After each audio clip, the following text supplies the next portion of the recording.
Hi hello everybody Sumukha ಈ ಸೊಲ್ಯೂಷನ್ಸ್ಗೆ ತಮ್ಮೆಲ್ಲರಿಗೂ ಹಾರ್ದಿಕ ಸ್ವಾಗತ. ಇದು 20 ಮತ್ತು 21 ನವೆಂಬರ್ 2021ಗೆ ಸಂಬಂಧಿಸಿದ ಡೈಲಿ ನ್ಯೂಸ್ ಪೇಪರ್ ಅನಾಲಿಸಿಸ್ ಮತ್ತು MCQs.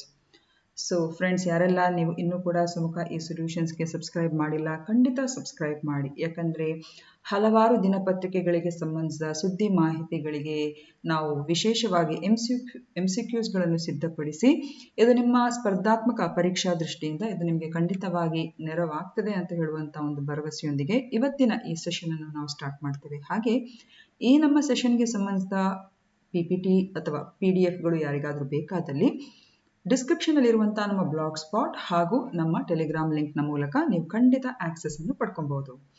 ಇಷ್ಟು ಹೇಳ್ತಾ I think we will start the session. ಅದಕ್ಕಿಂತ ಮುಂಚೆ ಕಳೆದ ಸೆಷನ್ಗೆ ಸಂಬಂಧಿಸಿದ ಕ್ವೆಶನ್ಸ್ಗಳನ್ನು ನಾವು ಇವತ್ತು ಚರ್ಚೆ ಮಾಡುವ. First question, WTO which came into existence in 1995 has replaced which trade agreement ಅಂತ ಇತ್ತು. ಇದಕ್ಕೆ ಕರೆಕ್ಟ್ ಉತ್ತರ general agreement on tariffs and trade, ಗ್ಯಾಟ್ಗೆ ರಿಪ್ಲೇಸ್ಮೆಂಟ್ ಆಗಿ ನಮಗೆ WTO ಎಕ್ಸಿಸ್ಟೆನ್ಸ್ಗೆ ಬಂದಿರುವಂಥದ್ದು. ಎರಡನೇ ಪ್ರಶ್ನೆ, ದತ್ತು ಮಕ್ಕಳಿಗೆ ಹಕ್ಕಿಲ್ಲ ಪದ್ಧತಿ ಅನ್ವಯ ಡಾಲ್ ಹೌಸಿ ಸ್ವಾಧೀನಪಡಿಸಿಕೊಂಡ ಮೊದಲ ರಾಜ್ಯ ಯಾವುದು? ಅದು Satara in the year 1848 AD. ಹಾಗೆಯೇ in which place did Guru Nanak died? Guru Nanak ಅವರು ಯಾವ ಸ್ಥಳದಲ್ಲಿ ನಿಧನರಾದರು ಅಂತ ಹೇಳಿದ್ರೆ ಅದು ಕರ್ತಾಪುರ್. ಇದು ಕರ್ತಾಪುರ್ ಕಾರಿಡಾರ್ಗೆ ಸಂಬಂಧಿಸಿದಾಗೆ ನಾವು ಪ್ರಶ್ನೆಗಳನ್ನು ಚರ್ಚೆ ಮಾಡುವಾಗ ಆ ಹಿನ್ನೆಲೆಯಲ್ಲಿ ಆ ಪ್ರಶ್ನೆಯನ್ನು ಕಳೆದ ಸೆಷನ್ ಅಲ್ಲಿ ಹಾಕೊಂಡಿದ್ದೇವೆ.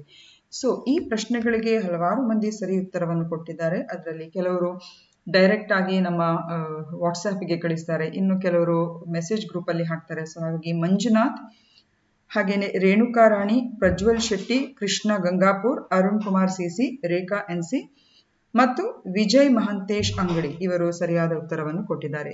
Congratulations to you dear students. ಇಷ್ಟು ಹೇಳ್ತಾ ಇವತ್ತಿನ ಸೆಷನ್ ಅನ್ನು ನಾವು ಸ್ಟಾರ್ಟ್ ಮಾಡುವ. ಮೊದಲನೇ ಪ್ರಶ್ನೆ ಹೀಗಿದೆ ನೋಡಿ, which is a cleanest medium sized city in India as per the ಸ್ವಚ್ಛ ಸರ್ವೇಕ್ಷಣ್ 2021? ಸ್ವಚ್ಛ ಸರ್ವೇಕ್ಷಣ 2021 ಪ್ರಕಾರ ಭಾರತದ ಅತ್ಯಂತ ಸ್ವಚ್ಛ ಮಧ್ಯಮ ಗಾತ್ರದ ನಗರ ಯಾವುದು? Here the right answer is option B, that is Noida. ಹೆಚ್ಚಿನವರ ತಲೆಯಲ್ಲಿ ಇಂದೋರ್ ಅಂತ ಬಹುಶಃ, ಯಾಕಂದ್ರೆ ಇಂದೋರ್ ಸತತವಾಗಿ ಬಹಳ ವರ್ಷಗಳಿಂದ ಕ್ಲೀನೆಸ್ಟ್ ಸಿಟಿ ಅಂತ ಹೇಳುವಂತ ಒಂದು ನಿಟ್ಟಿನಲ್ಲಿ ಅದು ತನ್ನ ಸ್ಥಾನಮಾನವನ್ನು ಕಾಪಾಡ್ಕೊಂಡು ಬಿಟ್ಟಿದೆ. ಬಟ್ ಸ್ವಚ್ಛ ಸರ್ವೇಕ್ಷಣ್ 2021 ಅಂತ ಹೇಳಿದ್ರೆ ಬರೀ ಕ್ಲೀನೆಸ್ಟ್ ಅಂತ ಹೇಳಿಬಿಟ್ಟು ಒಂದೇ ಒಂದೇ ಪ್ಯಾರಾಮೀಟರ್ ಅಲ್ಲ, ಅಲ್ಲಿ ನಗರಗಳ ಒಂದು ಗ್ರೂಪಿಂಗ್ಸ್ಗಳು, ಮಧ್ಯಮ ನಗರ, ದೊಡ್ಡ ನಗರ, ಮಹಾನಗರ ಅಂತ ಹೇಳಿಬಿಟ್ಟು ಬೇರೆ ಬೇರೆ ಗ್ರೂಪಿಂಗ್ಸ್ ಅಲ್ಲಿ ಬೇರೆ ಬೇರೆ ನಗರಗಳ ಒಂದು ಆಯ್ಕೆಯಾಗಿದೆ. ಆದರೆ ಒಟ್ಟಾರೆಯಾಗಿ ಕ್ಲೀನೆಸ್ಟ್ ಅಂತ ಹೇಳಿಬಿಟ್ಟು ಕೂಡ ಒಂದು ಕಾಮನ್ ಕ್ಯಾಟಗರಿಯಲ್ಲಿ ಕೊಡ್ತಾರೆ. ಅದರಲ್ಲಿ ಡೆಫಿನೆಟ್ ಇಂದೋರು ಪ್ರಥಮ ಸ್ಥಾನವನ್ನು ಪಡೆದಿದೆ, ಅಂದ್ರೆ ಅದು ಟಾಪ್ ಮೋಸ್ಟ್ ಅಲ್ಲಿ ಇರುವಂಥದ್ದು. ಆದ್ರೆ ನಮ್ಮ ಪ್ರಶ್ನೆ ಇಲ್ಲಿ ನೋಡಿ, ಸ್ವಚ್ಛ ಸರ್ವೇಕ್ಷಣ್ 2021 ಪ್ರಕಾರ ಭಾರತದ ಅತ್ಯಂತ ಸ್ವಚ್ಛ ಮಧ್ಯಮ ಗಾತ್ರದ ನಗರ ಯಾವುದು? ಆ ನಿಟ್ಟಿನಲ್ಲಿ the right answer is Noida. ಇದು ಬಹಳಷ್ಟು ದಿನಪತ್ರಿಕೆಗಳಲ್ಲಿ ಇದು ಹೈಲೈಟ್ ಆಗಿ ಬರ್ತಾ ಇದೆ, Hindu, Prajavani, Deccan Herald, Press Information Bureau. Cleanest medium city ಅಂತ ಹೇಳಿದ್ರೆ 3 ಲಕ್ಷ 10 ಲಕ್ಷದ ಒಳಗಿನ ಜನಸಂಖ್ಯೆಯನ್ನು ಹೊಂದಿರುವಂತ ನಗರಗಳಿಗೆ ನಾವು ಮಧ್ಯಮ ಗಾತ್ರದ ನಗರಗಳು ಅಂತ ಹೇಳ್ತೇವೆ. ಆ ಪಟ್ಟಿಯಲ್ಲಿ ನೋಯ್ಡಾ ಪ್ರಥಮ ಸ್ಥಾನದಲ್ಲಿದೆ. First and the foremost let us try to understand ಈ ಸ್ವಚ್ಛ ಸರ್ವೇಕ್ಷಣ್ ಅಂದ್ರೆ ಏನು. It is basically an annual ranking exercise that is taken up by the Ministry of Housing and Urban Affairs. ವಸತಿ ಮತ್ತು ನಮ್ಮ ಅರ್ಬನ್ ಅಫೇರ್ಸ್ ಅಂದ್ರೆ ನಮ್ಮ ನಗರ ವ್ಯವಹಾರಗಳ ಸಚಿವಾಲಯವು ಈ ಸ್ವಚ್ಛ ಸರ್ವೇಕ್ಷಣ್ ಅಂತ ಹೇಳುವಂತ ಈ ಒಂದು ಶ್ರೇಯಾಂಕ ಕೊಡುವಂತ ವಾರ್ಷಿಕವಾದಂತ ಒಂದು ಎಕ್ಸಸೈಸ್ ಅನ್ನು ಅದು ಅಂಡರ್ಟೇಕ್ ಮಾಡ್ತದೆ. ಪ್ರಮುಖವಾಗಿ ನಮ್ಮ ನಗರಗಳ ವ್ಯಾಪ್ತಿಯಲ್ಲಿ ಸ್ವಚ್ಛತೆಯನ್ನು ಕಾಪಾಡುವ ನಿಟ್ಟಿನಲ್ಲಿ ಹಾಗೂ ಸ್ವಚ್ಛತಾ ಮಿಷನ್ ಉಪಕ್ರಮಗಳಿಗೆ ಸಂಬಂಧಿಸಿದಾಗೆ ಯಾವ ರೀತಿಯ ಅದು ನಗರಗಳಲ್ಲಿ ಇಂಪ್ಲಿಮೆಂಟ್, ನಾವೀನ್ಯತೆಯ ಮೂಲಕ ಹಾಗೂ ಸರಿಯಾದ ಸಮಯಕ್ಕೆ ಅದು ಯಾವ ರೀತಿಯಾಗಿ ಇಂಪ್ಲಿಮೆಂಟ್ ಆಗ್ತದೆ ಅಂತ ಹೇಳುವಂತಹ ಆ ಒಂದು ಕ್ರೈಟೀರಿಯಾದ ಮೇಲೆ ಈ ಒಂದು ಸ್ವಚ್ಛ ಸರ್ವೇಕ್ಷಣ್ ಪ್ರಶಸ್ತಿಯನ್ನು ಕೊಡಲಾಗ್ತದೆ. ಈಗ ಈ ನಮ್ಮ ministry of housing and urban affairs ಇದೆಯಲ್ಲ, ಇದು ಈ ರೀತಿಯ ರ್ಯಾಂಕಿಂಗ್ ಅನ್ನು ಅಂದ್ರೆ ಸ್ವಚ್ಛ ಸರ್ವೇಕ್ಷಣ್ ಆಧಾರದ ಈ ರ್ಯಾಂಕಿಂಗ್ ಆಫ್ ಸಿಟೀಸ್ ಅನ್ನು 2016ರಿಂದ ಅದು ಪ್ರಾರಂಭ ಮಾಡಿತ್ತು. ಹಾಗೂ ಈ ವರ್ಷದ ಒಂದು ಸರ್ವೆಯಲ್ಲಿ 3320 ಪಟ್ಟಣ, ನಗರಗಳು ಮತ್ತು ಸ್ಥಳೀಯ ಸಂಸ್ಥೆಗಳು ಆ ಒಂದು ರ್ಯಾಂಕಿಂಗ್ ನ ವ್ಯಾಪ್ತಿಯಲ್ಲಿ ಅದು ಬಂದಿದ್ವು. ಈಗ ಮೇಜರ್ ಅವಾರ್ಡ್ಸ್ ಯಾವುದೆಲ್ಲ ಅಂತ ನೋಡುವ. This is very important. So general ಆಗಿ ಕ್ಲೀನೆಸ್ಟ್ ಸಿಟಿ ಅಂತ ಹೇಳುವಾಗ ಫಸ್ಟ್ ಸ್ಥಾನದಲ್ಲಿ ಇಂದೋರ್, ಸೆಕೆಂಡ್ ಸೂರತ್ ಹಾಗೂ ಮೂರನೇ ವಿಜಯವಾಡ ಇದೆ, ಫಸ್ಟ್, ಸೆಕೆಂಡ್ ಅಂಡ್ ಥರ್ಡ್. ಇನ್ನು ಇದರಲ್ಲಿ ಬೇರೆ ಬೇರೆ ಕ್ರೈಟೀರಿಯಾಗಳು ಬರ್ತಾ ಇದೆ. ಒಂದೇನಂತ ಹೇಳಿದ್ರೆ cleanest small city. So cleanest small city ಅಂತ ಹೇಳಿದ್ರೆ 1 ರಿಂದ 3 ಲಕ್ಷ ಜನಸಂಖ್ಯೆಯನ್ನು ಹೊಂದಿರುವಂತ ನಗರಗಳು. ಅದಕ್ಕೆ ನಾವು ಸಣ್ಣ ನಗರಗಳ ಒಂದು ಕ್ಯಾಟಗರಿಯಲ್ಲಿ ಅದರಲ್ಲಿ ಕ್ಲೀನೆಸ್ಟ್ ಸ್ಮಾಲ್ ಸಿಟಿ ಯಾವುದು ಅಂತ ಹೇಳಿದ್ರೆ ನವದೆಹಲಿ ಮುನ್ಸಿಪಲ್ ಕೌನ್ಸಿಲ್. ಎರಡನೇದು ನೋಡಿ ಕ್ಲೀನೆಸ್ಟ್ ಮೀಡಿಯಂ ಸಿಟಿ. ಇದು ನಮ್ಮ ಪ್ರಶ್ನೆಯಲ್ಲಿ ನಾವು ಕೇಳಿರುವಂತದ್ದು. 3 ರಿಂದ 10 ಲಕ್ಷ ಜನಸಂಖ್ಯೆಯನ್ನು ಹೊಂದಿರುವಂತ ನಗರಗಳು, ಮಧ್ಯಮ ಗಾತ್ರದ ನಗರಗಳು. ಅದರಲ್ಲಿ ಟಾಪ್ ಮೋಸ್ಟ್ ಆಗಿ ನೋಯ್ಡಾ ಬಂದಿದೆ. ಇನ್ನೊಂದು ನೋಡಿ ಕ್ಲೀನೆಸ್ಟ್ ಬಿಗ್ ಸಿಟಿ. 10 ರಿಂದ 40 ಲಕ್ಷ ಗಾತ್ರವನ್ನು ಹೊಂದಿರುವಂತ ಬೃಹತ್ ನಗರಗಳು. ಅದರಲ್ಲಿ ನವಿ ಮುಂಬೈ ಟಾಪ್ ಅಲ್ಲಿದೆ. ಹಾಗೂ ಇನ್ನೊಂದು ಕ್ಯಾಟಗರಿಯಲ್ಲಿದೆ ಕ್ಲೀನೆಸ್ಟ್ ಮೆಗಾ ಸಿಟಿ ಅಂತ ಹೇಳಿಬಿಟ್ಟು, ಅಂದ್ರೆ 40 ಲಕ್ಷಕ್ಕಿಂತಲೂ ಹೆಚ್ಚಿನ ಜನಸಂಖ್ಯೆಯನ್ನು ಹೊಂದಿರುವಂತ ಮಹಾನಗರಗಳು ಅಂತ ಹೇಳಿಬಿಟ್ಟು, ಲೈಕ್ ಮುಂಬೈ, ಕೋಲ್ಕತ್ತಾ, ನವದೆಹಲಿ, ಚೆನ್ನೈ. ಸೊ ಅಂತ ಮೆಗಾ ಸಿಟಿಗಳಿಗೆ ಸಂಬಂಧಿಸಿದಾಗಿ ಇನ್ನೂ ಕೂಡ ವಿವರಗಳು ಅಪ್ಡೇಟ್ ಆಗಬೇಕಾಗಿದೆ. ಸೊ ಅಪ್ಡೇಟೆಡ್ ಇನ್ಫಾರ್ಮೇಶನ್ ಸಿಕ್ಕಿದ ತಕ್ಷಣ ನಿಮಗೆ ಖಂಡಿತವಾಗಿ ವಿವರಗಳನ್ನು ನಾವು ಶೇರ್ ಮಾಡ್ತೇವೆ. ಓಕೆ, ಸೊ ಆಸ್ ಆಫ್ ನಾವು ಜನರಲ್ ಆಗಿ ಕ್ಲೀನೆಸ್ಟ್ ಸಿಟಿ ಟಾಪ್ ಮೋಸ್ಟ್ ಅಲ್ಲಿ as I told you Indore, second ಅಲ್ಲಿ ಸೂರತ್ ಮತ್ತು ಥರ್ಡ್ ಅಲ್ಲಿ ವಿಜಯವಾಡ ಇರುವಂತದ್ದು. ಈ 4 ಕ್ಯಾಟಗರಿಗಳ ಬಗ್ಗೆ ಕೂಡ ನಾವು ಹೆಚ್ಚಿನ ಇನ್ಫಾರ್ಮೇಶನ್ ಅನ್ನು ತಿಳಿಯುವಂತ ಪ್ರಯತ್ನ ಈ ಮೂಲಕ ನಾವು ನಿಮಗೆ ಹೇಳುವಂಥದ್ದು. Okay, so small, medium, big, mega city ಕ್ರೈಟೀರಿಯಾದಲ್ಲೂ ಕೂಡ ಬೇರೆ ಬೇರೆ ನಗರಗಳು ಇಲ್ಲಿ ಆಯ್ಕೆಯಾಗಿವೆ. ಅದಲ್ಲದೆ population, cities with population less than 1 lakh ಅಂತ ಹೇಳುವಾಗ ಮಹಾರಾಷ್ಟ್ರದ Vita was considered as the cleanest. ಹಾಗೆಯೇ ಕ್ಲೀನೆಸ್ಟ್ ಗಂಗಾ ಟೌನ್ ಅಂತ ಹೇಳಿಬಿಟ್ಟು, ಅಂದ್ರೆ ಗಂಗಾ ಹರಿಯುವಂತ ನಗರಗಳ ಒಂದು ಪಟ್ಟಿಯಲ್ಲಿ ಯಾವುದು ಕ್ಲೀನ್ ಆಗಿದೆ, ಅದು ಸ್ವಚ್ಛತೆಯಿಂದ ಕೂಡಿದೆ ಅಂತ ಹೇಳಿದ್ರೆ ಅದರಲ್ಲಿ ವಾರಣಾಸಿ ಟಾಪ್ ಅಲ್ಲಿದೆ. ಹಾಗೆಯೇ ನಮ್ಮ ರಾಜ್ಯಕ್ಕೆ ಬರುವಾಗ ಬೃಹತ್ ಬೆಂಗಳೂರು ಮಹಾನಗರ ಪಾಲಿಕೆಯ 40 ಲಕ್ಷಕ್ಕಿಂತ ಅಧಿಕ ಜನಸಂಖ್ಯೆ ಇರುವ ನಗರಗಳ ಪೈಕಿ ಸ್ವಚ್ಛತೆಯೆಡೆಗೆ ಅತಿ ವೇಗದಲ್ಲಿ ಸಾಗುತ್ತಿರುವ ಮೆಗಾ ಸಿಟಿ ವಿಭಾಗದಲ್ಲಿ ನಮ್ಮ ಬೃಹತ್ ಬೆಂಗಳೂರು ಪ್ರಥಮ ರ್ಯಾಂಕ್ ಅನ್ನು ಪಡೆದಿದೆ. ಯಾವ ಕ್ಯಾಟಗರಿಯಲ್ಲಿ ಹೇಳಿ? ಅತಿ ವೇಗದಲ್ಲಿ ಸಾಗುತ್ತಿರುವ ಮೆಗಾ ಸಿಟಿ ವಿಭಾಗದಲ್ಲಿ, ಅಂದ್ರೆ ಇದು ಸ್ವಚ್ಛತೆ ಆಧಾರದಲ್ಲಿ. ಹಾಗೆಯೇ ಮೈಸೂರು ಸಿಟಿ ಕಾರ್ಪೊರೇಷನ್ ಇದು 5 ಸ್ಟಾರ್ ರೇಟಿಂಗ್ ಅನ್ನು ಪಡೆದಿದೆ ಗಾರ್ಬೇಜ್ ಫ್ರೀ ಸಿಟಿಯಲ್ಲಿ. ಹಾಗೆಯೇ ತುಮಕೂರು ಮತ್ತು ಹುಬ್ಬಳ್ಳಿ ಧಾರವಾಡ ಇದು 3 ಸ್ಟಾರ್ ರೇಟಿಂಗ್ ಗಾರ್ಬೇಜ್ ಮುಕ್ತ ನಗರ ಅಂತ ಹೇಳುವಂತ ಆ ಕ್ಯಾಟಗರಿಯಲ್ಲಿ. 5 ಸ್ಟಾರ್ ರೇಟಿಂಗ್ ಮೈಸೂರಿಗೆ ಸಿಕ್ಕಿದ್ರೆ ತುಮಕೂರು ಮತ್ತು ಹುಬ್ಬಳ್ಳಿ ಧಾರವಾಡಗೆ 3 ಸ್ಟಾರ್ ರೇಟಿಂಗ್ ಸಿಕ್ಕಿದೆ. ಹಾಗೆಯೇ ಝೋನಲ್, ದಕ್ಷಿಣ ವಲಯದ ಝೋನಲ್ ಲೆವೆಲ್ ಅವಾರ್ಡ್ಸ್ ಅಂತ ಇದೆ. ಅದರಲ್ಲಿ ಹೊಸದುರ್ಗ ಪುರಸಭೆಗೆ ದಕ್ಷಿಣ ವಲಯದ ಸ್ವಚ್ಛ ನಗರಿ ಪ್ರಶಸ್ತಿಯು ಲಭಿಸಿದೆ. ಹಾಗೆಯೇ ಪಿರಿಯಾಪಟ್ನ ಮತ್ತು ಕೆಆರ್ ನಗರ್ ಪುರಸಭೆಗಳು ಕೂಡ ಉತ್ತಮ ನಾಗರಿಕ ಸ್ಪಂದನಾ ವಿಭಾಗದ ಪ್ರಶಸ್ತಿಯನ್ನು ಪಡ್ಕೊಂಡ್ಬಿಟ್ಟಿದೆ. ಸೊ ಇದರಲ್ಲಿ ಮ್ಯಾಕ್ಸಿಮಮ್ ಆಗಿ ನಿಮಗೆ ಡೈವರ್ಟ್ ಮಾಡಲಿಕ್ಕೆ ಅಥವಾ ನಿಮ್ಮನ್ನು ಡಿಸ್ಟ್ರಾಕ್ಟ್ ಮಾಡಲಿಕ್ಕೆ ಬಹಳಷ್ಟು ಕ್ವೆಶನ್ಸ್ ಗಳನ್ನು ಕೇಳುವಂತ ಚಾನ್ಸಸ್ ಇದೆ. ಸೊ ಈ ಸ್ವಚ್ಛ ಸರ್ವೇಕ್ಷಣ್ ಅವಾರ್ಡ್ ಪ್ರಶಸ್ತಿಯ ಬಗ್ಗೆ ದಯವಿಟ್ಟು ಎಲ್ಲರೂ ಕೂಡ ಪರೀಕ್ಷಾ ದೃಷ್ಟಿಯಲ್ಲಿ ಸ್ವಲ್ಪ ಇನ್ನೊಂದ್ಸಲ ರಿವೈಸ್ ಮಾಡೋದು ಬಹಳಷ್ಟು ಇಂಪಾರ್ಟೆಂಟ್. ಹಾಗೇನೆ ನೋಡಿ, best performing state, cleanest state ಅಂತ ಹೇಳಿ ರಾಜ್ಯವಾರು ಕೂಡ ಈ ಪ್ರಶಸ್ತಿಯನ್ನು ಕೊಡ್ತಾ ಇದ್ದಾರೆ. ಅಂದ್ರೆ 100 ಅರ್ಬನ್ ಲೋಕಲ್ ಬಾಡೀಸ್ ಇರುವಂಥದ್ದು, ಅಂದ್ರೆ ನಗರ ಸ್ಥಳೀಯ ಸಂಸ್ಥೆಗಳು 100ಕ್ಕಿಂತ ಹೆಚ್ಚಿನ ನಗರ ಸ್ಥಳೀಯ ಸಂಸ್ಥೆಗಳು ಇರುವಂತ ಆ ಒಂದು ರಾಜ್ಯಗಳು. ಸೊ ಅದರಲ್ಲಿ ಟಾಪ್ ಅಲ್ಲಿ ಛತ್ತೀಸ್ಗಢ, 2ನೇ ಮಹಾರಾಷ್ಟ್ರ, 3ನೇದು ಮಧ್ಯಪ್ರದೇಶ್ ಹಾಗೂ ಅಂಡ್ 9th ಕರ್ನಾಟಕದ ಸ್ಟೇಟಸ್ ನೋಡಿದ್ರೆ ಅದು 9ನೇ ಪೊಸಿಷನ್ ಅಲ್ಲಿ ಇರುವಂಥದ್ದು. Okay, CMM Chhattisgarh, Maharashtra and Madhya Pradesh. ಹಾಗೇನೆ best performing state, cleanest state, ಇಲ್ಲಿ ಕೂಡ ಅಷ್ಟೇ 100ಕ್ಕಿಂತಲೂ ನಗರ ಸ್ಥಳೀಯ ಸಂಸ್ಥೆಗಳು ಕಡಿಮೆ ಇರುವಂತಹ ಒಂದು ರಾಜ್ಯಗಳಲ್ಲಿ ಅದರಲ್ಲಿ ಟಾಪ್ ಅಲ್ಲಿ ಜಾರ್ಖಂಡ್ ಇದೆ. ಹಾಗೇನೆ ಸ್ವಚ್ಛತೆಯೆಡೆಗೆ ತ್ವರಿತವಾಗಿ ಸಾಗುತ್ತಿರುವ ರಾಜ್ಯ ವಿಭಾಗದ ಪ್ರಶಸ್ತಿಯಲ್ಲಿ ಅದು ಕರ್ನಾಟಕಕ್ಕೆ ದಕ್ಕಿದೆ. So there are many categories with respect to different type of cities and also with respect to different type of states. ಈಗ ಎರಡನೇ ಪ್ರಶ್ನೆ, 2012ರ ಪೋಕ್ಸೋ ಕಾಯ್ದೆಯು ಎಷ್ಟು ವರ್ಷಕ್ಕಿಂತ ಕಡಿಮೆ ವಯಸ್ಸಿನ ವ್ಯಕ್ತಿಯನ್ನು ಮಗು ಎಂದು ವ್ಯಾಖ್ಯಾನಿಸುತ್ತದೆ? As per the 2012 POCSO Act, a child is defined as any person below how many years of age? So here the right answer is option C, that is 18 years of age. So ಈ ಎಲ್ಲ ಒಂದು ಕಾಯ್ದೆ ಅಂತ ಹೇಳಿದ್ರೆ ಇದು ಯಾತಕ್ಕೋಸ್ಕರ ಬಂತು ಅಂತ ಹೇಳಿ ನಾವು ಮತ್ತೆ ಡಿಸ್ಕಸ್ ಮಾಡುವ. ಸೊ ಡೆಫಿನೆಟ್ಲಿ ಇಲ್ಲಿ ನಾವು ನೋಡ್ಬೋದು, protection of children from sexual offences act 2012 ಇದು ಬಹಳಷ್ಟು ಗಣನೀಯವಾಗಿ ಪ್ರಮುಖವಾಗಿರುವಂತಹ ಒಂದು ಕಾಯ್ದೆ. ಇದು ಲೈಂಗಿಕ ಅಪರಾಧಗಳಿಂದ ಮಕ್ಕಳ ರಕ್ಷಣೆ ಕಾಯ್ದೆ 2012. ಇದು ಯಾವತ್ತಿಂದ ಎನಾಕ್ಟ್ಮೆಂಟ್ ಆಯಿತು ಅಂತ ಹೇಳಿದ್ರೆ ಜೂನ್ 19, 2012 ಇದು ಪೋಕ್ಸೋ ಕಾಯ್ದೆಯು ಅದು ಅನ್ವಯ ಆಗುವಂಥದ್ದು. ಸೊ ಇದರ ಮುಖ್ಯ ಉದ್ದೇಶ ಏನು?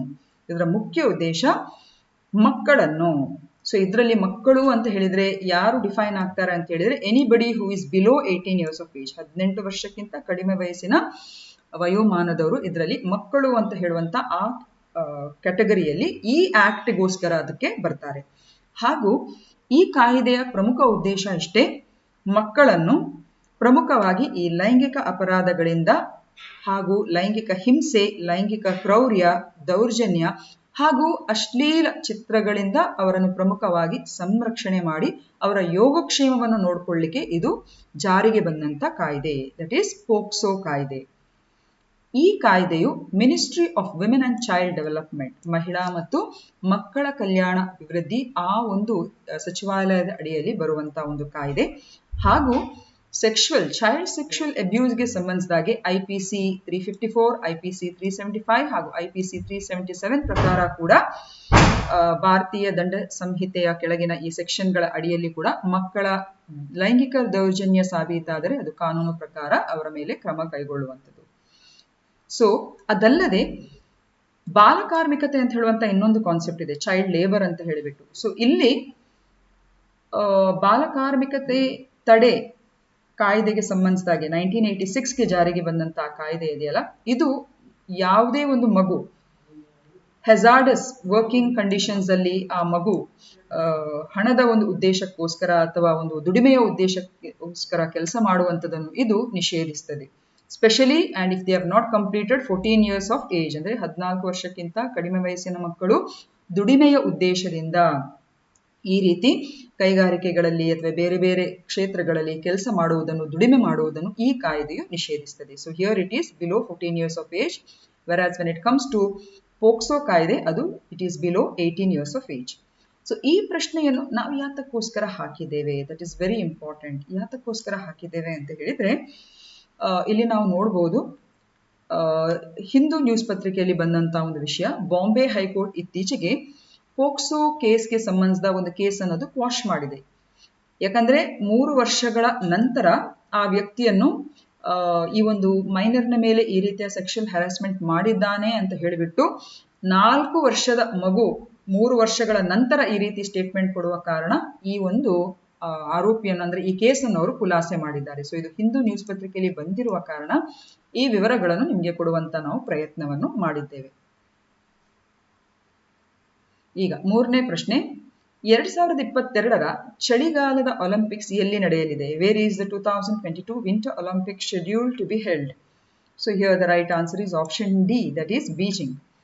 ಸೊ 2022ರ ವಿಂಟರ್ ಒಲಿಂಪಿಕ್ಸ್ ಇದು it is officially the 24th Olympic winter games. ಇದು ಬೀಜಿಂಗ್ ಅಲ್ಲಿ ಶೆಡ್ಯೂಲ್ ಆಗ್ಲಿಕ್ಕಿದೆ. ಹಾಗೂ ಇದು ಅಂತಾರಾಷ್ಟ್ರೀಯ ಮಟ್ಟದಲ್ಲಿ ನಡೆಯುವಂತ ಒಂದು ಸ್ಪರ್ಧೆಯಾಗಿದ್ದು, ಇದಕ್ಕೆ ಪ್ರೆಸಿಡೆಂಟ್ ಜೋ ಬಿಡನ್ ಅವರು ಇತ್ತೀಚೆಗೆ ಈ ಒಂದು ವಿಂಟರ್ ಒಲಿಂಪಿಕ್ಸ್, ಬೀಜಿಂಗ್ ಅಲ್ಲಿ ನಡೆಯುವಂತ ವಿಂಟರ್ ಒಲಿಂಪಿಕ್ಸ್ ಅಲ್ಲಿ US ಡಿಪ್ಲೊಮ್ಯಾಟಿಕ್ ಬಾಯ್ಕಾಟ್ಗೆ ಸಂಬಂಧಿಸಿದಾಗೆ ಇದನ್ನು ಒಂದು ರೀತಿ ಬಾಯ್ಕಾಟ್ ಮಾಡುವಂತ ಒಂದು ನಿರ್ಧಾರಕ್ಕೆ ಅವರು ಬಂದಿರುತ್ತಾರೆ. In what would be an attempt to show toughness over China's right abuses without impacting the US athletes. ಅಂದ್ರೆ US ಅಥ್ಲೀಟ್ಸ್ ಅದರಲ್ಲಿ ಭಾಗವಹಿಸಲಿಕ್ಕಿದ್ದಾರೆ, ಆದ್ರೆ ಬೇರೆಲ್ಲ ಈ ಫಾರ್ಮ್ಯಾಲಿಟಿಗೆ ಸಂಬಂಧಿಸಿದ ಒಂದು ಏನು ಫಾರ್ಮಲ್ ಇನ್ವಾಲ್ವ್ಮೆಂಟ್ ಏನಿದೆ ಆ ದೇಶದ್ದು, ಅದರಿಂದ ಈ ದೇಶ ಹಿಂದೆ ಉಳಿತದೆ ಅಂತ ಹೇಳಿಬಿಟ್ಟು it is totally going to boycott the winter Olympics in Beijing. So that is why we had to put it up. 4ನೇ ಪ್ರಶ್ನೆ ನೋಡಿ, ಯಾವ ದೇಶವು ಇತ್ತೀಚೆಗೆ ಪ್ಯಾಲೆಸ್ಟೈನ್ ಗುಂಪು ಹಮಾಸ್ ಅನ್ನು ನಿಷೇಧಿಸಿದೆ? Which country has recently banned the Palestinian group Hamas? So here the right answer is UK, United Kingdom. So ಇದು ಯಾಕೆ ನ್ಯೂಸ್ ಅಲ್ಲಿ ಬಂತು? ಇದು ಕೂಡ 20th ನವೆಂಬರ್ಗೆ ಸಂಬಂಧಿಸಿದ ಒಂದು ವಿಷಯ. ದ ಹಿಂದೂ ನ್ಯೂಸ್ ಪತ್ರಿಕೆಯಲ್ಲಿ ಬಂದಿರುವಂಥದ್ದು. Britain's interior minister Priti Patel on Friday said she has banned the Palestinian militant group Hamas in a move that brings the UK stance on the Gaza rulers in line with United States and European Union. So Hamas ಅಂತ ಹೇಳಿದ್ರೆ basically Palestine. So Palestine ಅಲ್ಲಿರುವಂತಹ Gaza strip ಅಂತ ಇದೆ. So Gaza strip ಅಂತ ಹೇಳಿದ್ರೆ ಅದು ನಮ್ಮ Palestine ಮತ್ತು ಇಸ್ರೇಲ್ಗೆ ಇರುವಂತಹ ಒಂದು ವಿವಾದಿತವಾಗಿರುವಂತಹ ಸ್ಥಳ. ಸೊ ಈ ಪ್ರದೇಶದಲ್ಲಿ ಇವಾಗ ಈ ಹಮಾಸ್ ಅಂತ ಹೇಳುವಂತ ಈ ಸುನ್ನಿ ಉಗ್ರವಾದಿ ಸಮೂಹ ಏನಿದೆ ಅವರು ಅದನ್ನು ಓವರ್ಟೇಕ್ ಮಾಡಿದ್ದಾರೆ. ಸೊ ಹಾಗಾಗಿ ನಿರಂತರವಾಗಿ ಹಮಾಸ್ ಮತ್ತು ಇಸ್ರೇಲ್ ಸರ್ಕಾರದ ಮಧ್ಯೆ ಯಾವತ್ತೂ ನಿರಂತರ ಒಂದು ರೀತಿಯ ಯುದ್ಧಗಳು ನಡೀತಾ ಇರ್ತವೆ. ಹಾಗೂ ಈಗ ಪ್ರಸಕ್ತವಾಗಿ ಗಾಜಾವನ್ನು ಹಮಾಸ್ ಇದು ಓವರ್ಟೇಕ್ ಮಾಡಿದೆ. ಹಾಗಾಗಿ ಇಸ್ರೇಲ್ ತನ್ನ ಈ ಒಂದು ಗಾಜಾ ಬಾರ್ಡರ್ ಅಲ್ಲಿ ಸ್ಟ್ರಿಕ್ಟ್ ಆಗಿರುವಂತಹ ಒಂದು ಸರ್ವೇಲಿಯನ್ಸ್ ಮತ್ತು ಸೆಕ್ಯೂರಿಟಿ ಅನ್ನೋದು ಒಳಪಡಿಸಿದೆ. ಈ ಹಮಾಸ್ ಅಂತ ಹೇಳುವಂತ ಈ ಸನ್ನಿ ಇಸ್ಲಾಮಿ ಭಯೋತ್ಪಾದನಾ ಗ್ರೂಪ್ ಅನ್ನು USA ಹಾಗೂ ಯುರೋಪಿಯನ್ ಯೂನಿಯನ್ ಅವರು ಕೂಡ ಅದನ್ನು ಬ್ಯಾನ್ ಮಾಡಿದ್ದಾರೆ. ಸೊ ಅದೇ ರೀತಿ ಈಗ ಮುಂದೆ ಹೋಗಿ ಬ್ರಿಟನ್ ಕೂಡ ಈ ಒಂದು ಹಮಾಸ್ ಅಂತ ಹೇಳುವಂತ ಸುನ್ನಿ ಇಸ್ಲಾಮಿ ಭಯೋತ್ಪಾದಕ ಗ್ರೂಪ್ ಅನ್ನು ಕೂಡ it has banned it. Fifth question. Which of the following portal has been developed to digitize property documents under the BBMP limits? So BBMP ಮಿತಿಗಳ ಅಡಿಯಲ್ಲಿ ಆಸ್ತಿ ದಾಖಲೆಗಳನ್ನು ಡಿಜಿಟೈಸ್ ಮಾಡಲು ಕೆಳಗಿನ ಯಾವ ಪೋರ್ಟಲ್ ಅನ್ನು ಅಭಿವೃದ್ಧಿಪಡಿಸಲಾಗಿದೆ? So here the right answer is ಆಸ್ತಿ ಅಥವಾ ಎಲೆಕ್ಟ್ರಾನಿಕ್ ಆಸ್ತಿ. ಸೊ ಇದು ಪ್ರಜಾವಾಣಿಯಲ್ಲಿ ಬಂದಂತಹ ವಿಷಯ. ಆಸ್ತಿಯ ದಾಖಲೆಗಳ ನಿರ್ವಹಣೆಗೆ ಸಂಬಂಧಿಸಿದ ಸೇವೆಗಳಿಗೆ ಆಸ್ತಿ ತಂತ್ರಾಂಶ ಬಳಕೆಯನ್ನು BBMPಯು 8 ಉಪವಿಭಾಗಗಳ 30 ವಾರ್ಡ್ಗಳಿಗೆ ಗುರುವಾರ ವಿಸ್ತರಣೆ ಮಾಡಿದೆ. ಸೊ BBMP ಅಡಿಯಲ್ಲಿ 198 ವಾರ್ಡ್ಗಳು ಬರ್ತದೆ. ಸೊ ಅದರಲ್ಲಿ ಈ ಒಂದು 30 ವಾರ್ಡ್ಗಳಿಗೆ ಈ ಒಂದು ಆಸ್ತಿ ದಾಖಲೆಗಳ ನಿರ್ವಹಣೆಗೆ ಸಂಬಂಧಿಸಿದ ಈ ಸೇವೆಯನ್ನು ಆಸ್ತಿ ಅಂತ ಹೇಳುವಂತ ಇದರ ಮೂಲಕ ಅದನ್ನು ಬಿಡುಗಡೆ ಅಂದ್ರೆ ವಿಸ್ತರಣೆ ಮಾಡಿದೆ. So the BBMP's pilot initiative ಆಸ್ತಿ where property documents are digitized to ensure greater transparency. 6ನೇ ಪ್ರಶ್ನೆ. ಭಾರತೀಯ ಆಹಾರ ನಿಗಮದ ಮೊದಲ ಅತ್ಯಾಧುನಿಕ ಪ್ರಯೋಗಾಲಯವನ್ನು ಎಲ್ಲಿ ಉದ್ಘಾಟಿಸಲಾಯಿತು? Where was the Food Corporation of India's first state-of-art laboratory inaugurated? And here the right answer is option D, that is Gurugram. So Gurugram ಅಂತ ಹೇಳಿದ್ರೆ ನಮ್ಮ ಸೌರ ಒಕ್ಕೂಟ ಏನಿದೆ, ಇಂಟರ್ನ್ಯಾಷನಲ್ ಸೋಲಾರ್ ಅಲಯನ್ಸ್ ಅಂತಾರಾಷ್ಟ್ರೀಯ ಸೌರ ಒಕ್ಕೂಟದ ಅದು ಹೆಡ್ ಕ್ವಾರ್ಟರ್ಸ್ ಕೂಡ ಆಗಿದೆ. ಸೊ ಇದು ಪ್ರೆಸ್ ಇನ್ಫಾರ್ಮೇಶನ್ ಬ್ಯೂರೋ ಅಲ್ಲಿ ಬಂದಿರುವಂತಹ ವಿಷಯ. ಶ್ರೀ ಅಶ್ವಿನಿ ಕುಮಾರ್ ಚೌಬೆ ಇವರು ನಮ್ಮ honourable minister of state for consumer affairs, food and public distribution and environment, forest and climate change. He has inaugurated the Food Corporation of India's first state-of-art laboratory in Gurugram. So food corporation of ಇಂಡಿಯಾಗೆ ಸಂಬಂಧಿಸಿದ ಇದೊಂದು ವಿಶೇಷವಾಗಿರುವಂತಹ ಒಂದು ಪ್ರಯೋಗಾಲಯ. So ಅದನ್ನು ಗುರುಗ್ರಾಮ್ ಅಲ್ಲಿ ಅವರು inaugurate ಮಾಡಿದ್ದಾರೆ. ಈಗ 7ನೇ ಪ್ರಶ್ನೆ. ಪ್ರಧಾನಮಂತ್ರಿ ಮತ್ಸ್ಯ ಸಂಪದಾ ಯೋಜನೆ ಅಡಿಯಲ್ಲಿ 2024-25 ವೇಳೆಗೆ ಎಷ್ಟು ಮೀನು ಉತ್ಪಾದನೆಯ ಗುರಿಯನ್ನು ಸಾಧಿಸಲು ನಿಗದಿಪಡಿಸಲಾಗಿದೆ? Under the Pradhan Mantri Matsya Sampada Yojana, how much is the fish production target set to be achieved by the year 2024 and 25? And here the right answer is option B, that is 22 ದಶಲಕ್ಷ metric ton. So what is this Pradhan Mantri Matsya Sampada Yojana? So ಇದು May 2020ರಲ್ಲಿ launch ಆದಂತ ಒಂದು scheme PMMSY ಅಂತ ಹೇಳಿಬಿಟ್ಟು. So ಇದಕ್ಕೆ budget ಇನ್ಲೇ ₹20,050 crores ಅನ್ನು ಅವರು budget provision ಮಾಡ್ಕೊಂಡಿದ್ದಾರೆ ಫಾರ್ ಪೀರಿಯಡ್ ಆಫ್ 5 years. ಹಾಗೂ ಈ ಪ್ರಧಾನ ಮಂತ್ರಿ ಮತ್ಸ್ಯ ಸಂಪದಾ ಯೋಜನೆಯ ಪ್ರಮುಖ ಉದ್ದೇಶ ಇಷ್ಟೇ, 24-25 ಸರಿಸುಮಾರು 28 ಮಿಲಿಯನ್ ಮೆಟ್ರಿಕ್ ಟನ್ ಮೀನು ಉತ್ಪಾದನೆಗೆ ಸಂಬಂಧಿಸಿದಾಗೆ ಆ ಒಂದು ಉದ್ದೇಶವನ್ನು ಅವರು ಹೊಂದಿದ್ದಾರೆ. ಹಾಗೂ ಇದರ ಮೂಲಕ ಸರಿಸುಮಾರು 55 ಲಕ್ಷ ಜನರಿಗೆ ನೇರ, ಪರೋಕ್ಷ ಅಥವಾ ಪ್ರತ್ಯಕ್ಷ ರೀತಿಯಲ್ಲಿ ಎಂಪ್ಲಾಯ್ಮೆಂಟ್ ಆಪರ್ಚುನಿಟೀಸ್ಗಳು ಅಂದ್ರೆ ಉದ್ಯೋಗ ಅವಕಾಶಗಳು ಕೂಡ ಸೃಷ್ಟಿಯಾಗಬೇಕು ಅಂತ ಹೇಳುವಂಥದ್ದು ಈ ಒಂದು ಯೋಜನೆಯ ಉದ್ದೇಶ. ಸೊ ಈ ನ್ಯೂಸ್ ಅನ್ನು ನಾವು ಯಾಕೆ ಹಾಕೊಂಡಿದ್ದೇವೆ ಅಂತ ಹೇಳಿದ್ರೆ, ವರ್ಲ್ಡ್ ಫಿಶರೀಸ್ ಡೇ ಇದು ನವೆಂಬರ್ 21ರಂದು ನಾವು ಆಚರಿಸಿರುವಂಥದ್ದು. ಹಾಗೂ it was celebrated at Bhubaneswar in Odisha, and the International Fisheries Day 2020 ಇದರ theme focused on social responsibilities in the fisheries value chain. So ಇದು ವರ್ಲ್ಡ್ ಫಿಶರೀಸ್ ಡೇ, ಅದು ಕೂಡ ನವೆಂಬರ್ 21ರಂದು ಅದನ್ನು ಆಚರಿಸುವಂಥದ್ದು at Bhubaneswar, Odisha. ಈಗ 8ನೇ ಪ್ರಶ್ನೆ. ಗೋವಾದಲ್ಲಿ ನಡೆದ 52ನೇ ಅಂತಾರಾಷ್ಟ್ರೀಯ ಚಲನಚಿತ್ರೋತ್ಸವದಲ್ಲಿ ಸತ್ಯಜಿತ್ ರೇ ಜೀವಮಾನ ಸಾಧನೆ ಪ್ರಶಸ್ತಿಯನ್ನು ಯಾರಿಗೆ ನೀಡಲಾಯಿತು? Who was awarded the Satyajit Ray Lifetime Achievement Award at the 52nd International Film Festival of India in Goa? So here the right answer is option A, that is Iswan Swabo and Martin Scorsese. So ಯಾರಿವರು? So first and foremost ನಮಗೆ ನಮ್ಮ ಸತ್ಯಜಿತ್ ರೇ ಅಂತ ಯಾರಂತ ಗೊತ್ತಿರಬೇಕು. ಇವರು ನಮ್ಮ ಭಾರತದ ಹೆಸರಾಂತ ನಿರ್ದೇಶಕರು ಹಾಗೂ ಅಂದ್ರೆ ಬಂಗಾಳಿ ಚಿತ್ರದಲ್ಲೂ ಕೂಡ ತಮ್ಮ ಛಾಪನ್ನು ಬಹಳಷ್ಟು ಉತ್ತಮ ರೀತಿಯಲ್ಲಿ ಅವರು ನಿರ್ದೇಶನದಲ್ಲಿ ಅವರು ಮಾಡ್ಕೊಂಡ್ಬಿಟ್ಟಿದ್ದಾರೆ. ಸೊ ಅವರ ಹೆಸರಿನಲ್ಲಿ ಈ ಒಂದು ಲೈಫ್ ಟೈಮ್ ಅಚೀವ್ಮೆಂಟ್ ಪ್ರಶಸ್ತಿಯನ್ನು 52ನೇ ಅಂತಾರಾಷ್ಟ್ರೀಯ ಚಲನಚಿತ್ರ ಮಹೋತ್ಸವ, ಅದು ಗೋವಾದಲ್ಲಿ ನಡೆದಿರುವಂಥದ್ದು. ಸೊ ಅಲ್ಲಿ ಅಂತಾರಾಷ್ಟ್ರೀಯ ಮಟ್ಟದ 2 ಈ ನಿರ್ದೇಶಕರಿಗೆ ಈ ಒಂದು ಲೈಫ್ ಟೈಮ್ ಸತ್ಯಜಿತ್ ರೇ ಲೈಫ್ ಟೈಮ್ ಅಚೀವ್ಮೆಂಟ್ ಅವಾರ್ಡ್ ಅನ್ನು ಅವರು ಕೊಡ್ತಿದ್ದಾರೆ. ಸೊ ಮೊದಲನೆಯವರು ಇಸ್ವಾನ್ ಸ್ವಾಬೋ ಅಂತ ಹೇಳಿಬಿಟ್ಟು ಹಂಗೇರಿ ದೇಶದ ಒಬ್ಬರು ಚಲನಚಿತ್ರ ನಿರ್ದೇಶಕರು. ಇವರು ಹೆಸರಾಂತ ಮೂವೀಸ್ಗಳಾದ ಮೆಫಿಸ್ಟೋ, ಫಾದರ್ ಅಂತ ಹೇಳುವಂತ ಈ ಒಂದು ಅಂತಾರಾಷ್ಟ್ರೀಯ ಎಕ್ಲೇಮ್ ಅನ್ನು ಹೊಂದಿರುವಂತಹ ಈ ಚಲನಚಿತ್ರಗಳನ್ನು ಅವರು ನಿರ್ದೇಶಿಸಿದ್ದಾರೆ. ಹಾಗೆಯೇ ಮಾರ್ಟಿನೋ ಸ್ಕೋರ್ಸಿ ಅವರು ಕೂಡ ಹಾಗೆ ಹಾಲಿವುಡ್ನ ಹೆಸರಾಂತ ಹಾಗೂ ಪ್ರತಿಷ್ಠಿತವಾಗಿರುವಂತಹ ಒಬ್ಬರು ನಿರ್ದೇಶಕರು. ಸೊ ಈ ಇಬ್ಬರಿಗೆ ಈ ಒಂದು ಸತ್ಯಜಿತ್ ರೇ ಲೈಫ್ ಟೈಮ್ ಅಚೀವ್ಮೆಂಟ್ ಅವಾರ್ಡ್ ಈ ವರ್ಷ ದಕ್ಕಿದೆ. 9ನೇ ಪ್ರಶ್ನೆ, ಸಿಲಿಕಾನ್ ವ್ಯಾಲಿ ಅಂತ ಹೇಳಿ ನಾವೆಲ್ಲರೂ ಕೂಡ ಕೇಳಿರ್ತೇವೆ. ಹಾಗೆಯೇ ನಮ್ಮ ದೇಶದ ಸಿಲಿಕಾನ್ ವ್ಯಾಲಿಯನ್ನು ನಾವು ಬೆಂಗಳೂರು ಅಂತ ಕರೀತೇವೆ. ಆದ್ರೆ ನಿಜವಾದ ಅರ್ಥದ ಈ ಸಿಲಿಕಾನ್ ವ್ಯಾಲಿ ಅಮೆರಿಕದ ಯಾವ ನಗರದಲ್ಲಿದೆ? Silicon valley that serves as a global center for high technology and innovation is in which American city? ಉನ್ನತ ತಂತ್ರಜ್ಞಾನ ಮತ್ತು ನಾವೀನ್ಯತೆಗಾಗಿ ಜಾಗತಿಕ ಕೇಂದ್ರವಾಗಿ ಕಾರ್ಯನಿರ್ವಹಿಸುತ್ತಿರುವ ಸಿಲಿಕಾನ್ ವ್ಯಾಲಿ ಯಾವ ಅಮೆರಿಕನ್ ನಗರದಲ್ಲಿದೆ? So here the right answer is option B, that is California. So Silicon Valley industrial region around the southern shores of San Francisco Bay Area, that is in California. So ಈ ಪ್ರಶ್ನೆ ನಾವು ಯಾಕೆ ಹಾಕಿದ್ದೇವೆ? ಇದು 21 ನವೆಂಬರ್ಗೆ ಸಂಬಂಧಿಸಿದ ಪ್ರಜಾವಾಣಿಯ news. ಪ್ರತಿಭಾವಂತ ಉದ್ಯೋಗಿಗಳ ಕೊರತೆ ಎದುರಿಸುತ್ತಿರುವ ಅಮೆರಿಕದ ಸಿಲಿಕಾನ್ ವ್ಯಾಲಿ ನವೋದ್ಯಮಗಳಿಗೆ ಇಲ್ಲಿಂದಲೇ ಕೆಲಸ ನಿರ್ವಹಿಸಲು ಸಾಧ್ಯವಾಗುವಂತೆ ನವೋದ್ಯಮ ಸಿಲಿಕಾನ್ ವ್ಯಾಲಿ ಬ್ರಿಡ್ಜ್ ಅನ್ನು ರಚನೆ ಮಾಡಲಾಗುವುದು ಎಂದು ಮಾಹಿತಿ ತಂತ್ರಜ್ಞಾನ ಸಚಿವ ಡಾಕ್ಟರ್ CN ಅಶ್ವಥ್ ನಾರಾಯಣ್ ಅವರು ಹೇಳಿದ್ದಾರೆ. So basically they are going to form a Silicon Valley bridge in the sense not literally the bridge, ಆ ಒಂದು ಸಂಪರ್ಕ ಕೊಂಡಿಯ ರೀತಿಯಲ್ಲಿ which will help the skilled employees of the Karnataka state to work for the startups that are located in the US Silicon Valley which are facing human resources shortage. So basically ನಮ್ಮ ಪ್ರಶ್ನೆ ಅಮೆರಿಕದ ಈ silicon valley ಎಲ್ಲಿದೆ ಅಂತ ಹೇಳಿದ್ರೆ it is in California. 10ನೇ ಪ್ರಶ್ನೆ, Exercise Shakti ಅಥವಾ X Shakti 2021 is a joint military exercise between which two countries? X Shakti 2021 ಯಾವ ಎರಡು ದೇಶಗಳ ನಡುವಿನ ಜಂಟಿ military ತಾಲೀಮಾಗಿದೆ? So here the right answer is option C, that is India and France.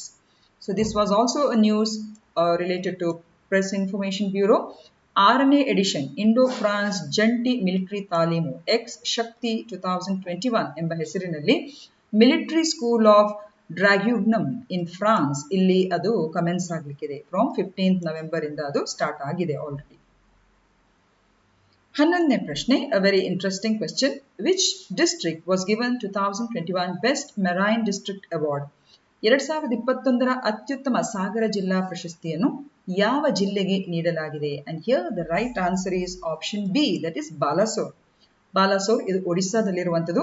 ಇಲ್ಲಿ ಇನ್ನೊಂದು ನಿಮಗೆ ಕನೆಕ್ಷನ್ ಹೇಳಲಿಕ್ಕೆ ಇಷ್ಟಪಡ್ತೀನಿ. ಇತ್ತೀಚೆಗೆ ದ ಫಿಶರೀಸ್ ಡೇ ಅದನ್ನು ಕೂಡ ನಾವು ಒಡಿಸ್ಸಾದಲ್ಲೇ ಈ ಸಲ ವಿಶೇಷವಾಗಿ ಆಚರಿಸುವಂಥದ್ದು. ಹಾಗೂ ಬಾಲಾಸೋರ್ನ ಈ ಒಂದು ಜಿಲ್ಲೆ ಇದೆಯಲ್ಲ, ಇದು ಬೆಸ್ಟ್ ಮೆರೈನ್ ಡಿಸ್ಟ್ರಿಕ್ಟ್ ಅಂತ ಹೇಳುವಂತ ಒಂದು ಕೀರ್ತಿಗೆ ಅದು ಪಾತ್ರ ಆಗಿದೆ. ಸೊ ಒಡಿಸ್ಸಾ ಅಂತ ಹೇಳಿದ್ರೆ ನಮ್ಮ ದೇಶದಲ್ಲಿ ಮೀನು ಉತ್ಪಾದನೆಗೆ ಸಂಬಂಧಿಸಿದಾಗೆ 4ನೇ ಪ್ರಮುಖ ಸ್ಥಾನದಲ್ಲಿರುವಂತಹ ಒಂದು ರಾಜ್ಯ ಅದು. ಸೊ ಅದಲ್ಲದೆ ಫಿಶ್ ಪ್ರೊಡಕ್ಷನ್ಗೆ ಸಂಬಂಧಿಸಿದ ಬೇಡಿಕೆ ಹಾಗೂ ಅದನ್ನು ನಿರ್ವಹಿಸುವ ಒಂದು ನಿಟ್ಟಿನಲ್ಲಿ ಈ ಒಂದು ಬೆಸ್ಟ್ ಮೆರೈನ್ ಡಿಸ್ಟ್ರಿಕ್ಟ್ ಅವಾರ್ಡ್ ಅಥವಾ ಅತ್ಯುತ್ತಮ ಸಾಗರ ಜಿಲ್ಲೆ ಪ್ರಶಸ್ತಿಯನ್ನು ಒಡಿಸ್ಸಾದ ಬಾಲಾಸೋರ್ ಜಿಲ್ಲೆಗೆ ಕೊಡಲಾಗಿದೆ. ಸೊ ಇದು ಇವತ್ತಿನ ಪ್ರಶ್ನೆಗಳು. As per the Swachh Sarvekshan 2021, which is the cleanest city with a population less than 1 lakh? For your kind information, I am quoting you once again. ಸ್ವಚ್ಛ ಸರ್ವೇಕ್ಷಣ್ 2021ರ ಪ್ರಕಾರ 1 ಲಕ್ಷಕ್ಕಿಂತ ಕಡಿಮೆ ಜನಸಂಖ್ಯೆಯನ್ನು ಹೊಂದಿರುವ ಅತ್ಯಂತ ಸ್ವಚ್ಛ ನಗರ ಯಾವುದು? ಸೆಕೆಂಡ್ ಕ್ವೆಶ್ಚನ್, ಆಸ್ ಪರ್ ಸ್ವಚ್ಛ Survekshan 2021, which is the cleanest state with less than 100 urban local bodies? ಸ್ವಚ್ಛ ಸರ್ವೇಕ್ಷಣ್ 2021ರ ಪ್ರಕಾರ 100 ನಗರ ಸ್ಥಳೀಯ ಸಂಸ್ಥೆಗಳಿಗಿಂತ ಕಡಿಮೆ ಇರುವ ಅತ್ಯಂತ ಸ್ವಚ್ಛ ರಾಜ್ಯ ಯಾವುದಾಗಿದೆ?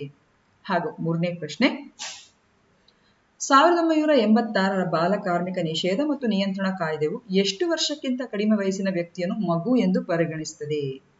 ಅನ್ನೋದು ಈಸಿ ಕ್ವೆಶ್ಚನ್. ಸೊ ಈ ಪ್ರಶ್ನೆಗಳಿಗೆ ಸರಿಯಾದ ಉತ್ತರ ನೀಡಿ ಅಂತ ಹೇಳ್ತಾ ಇವತ್ತಿನ ಸೆಷನ್ ಅನ್ನು ನಾವಿಲ್ಲೇ ಮುಗಿಸ್ತೇವೆ.